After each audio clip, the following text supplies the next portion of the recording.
Once we saw this apartment and the view it has of the whole of Manhattan, that really sold us on it. And then we essentially resigned ourselves to the fact that we would have to renovate the kitchen and the bathroom.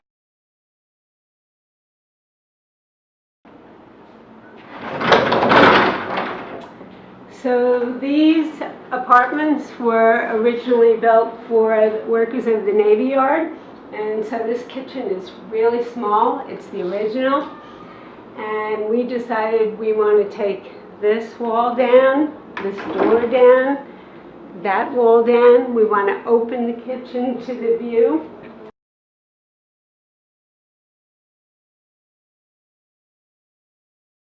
We decided we didn't want to close off the room completely at all times, but only at some times.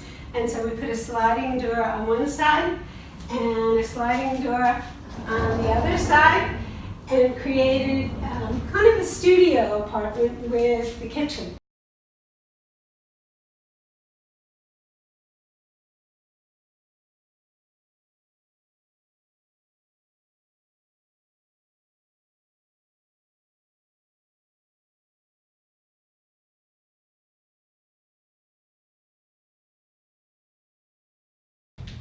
So we knew we wanted a sliding door, and we looked at all kinds of different new and old. And then we found these doors at an estate sale, and we asked our contractor if he could put them together.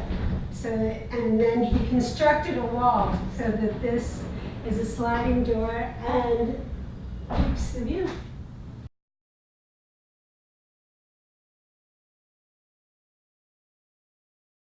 We got these tiles at the same estate sale. They were in a garage, and they said they were $1 a piece or the whole lot of 68 of them. So we just took them all and hoped that they would fit. And I think they worked out really well. It's exactly the kind of tile I was looking for.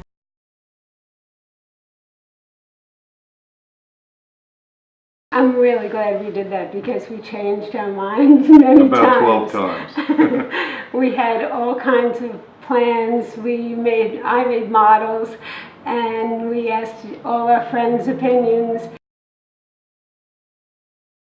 Yeah, a couple of tips I would share are, number one, like, understand going in if you're in a condo or co-op building, like what's required for you to get approval to move ahead with your project.